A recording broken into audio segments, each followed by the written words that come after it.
The FIA may be feeling the heat after dishing out a controversial penalty to Red Bull this week. Carlos Sainz has fired fresh criticism in the FIA's direction for their handling of an incident between himself and George Russell at the United States Grand Prix last week.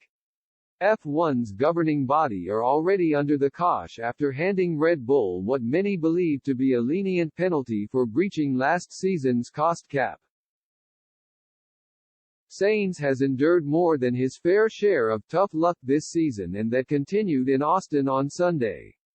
The Ferrari star had emerged from the shadows to start on pole ahead of double world champion Max Verstappen, but his good work was undone in the very first corner.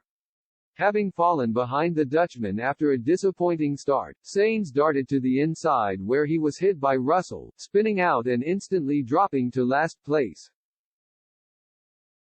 To add insult to injury, Ferrari called him back into the pits and ended his afternoon due to the damage sustained. Many, including Sainz himself, felt that the 5-second time penalty handed to Russell did little to compensate for the incident, and the Ferrari ace reiterated his stance ahead of the Mexican Grand Prix.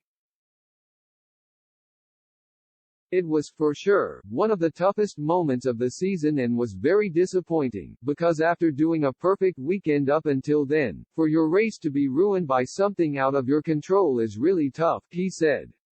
It has also been a few times this year, which makes it frustrating not to do races because it is what we go to all these places to do. But it is how it goes sometimes in motorsport or in life.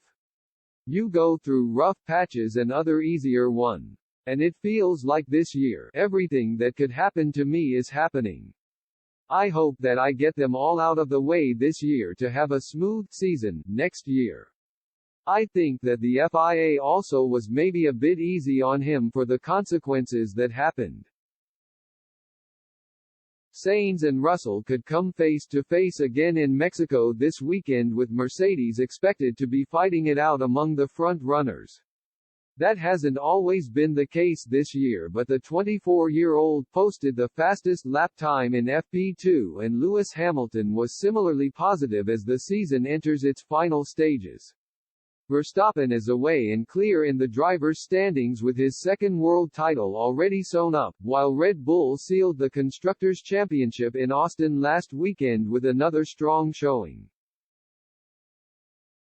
There is still plenty to fight for, however, as Russell and Hamilton battle to finish best of the rest and Mercedes remain within touching distance of Ferrari. The car's working well at the moment and it's got a good feel around here, he told Sky Sports. The pace is looking relatively strong, but we know the challenges at a circuit like this. I think Sunday is going to be really difficult with temperature management for the engine, for the brakes. Qualifying, getting the tires in the right window for that single lap is also going to be really difficult. It's probably one of the better Fridays, for sure.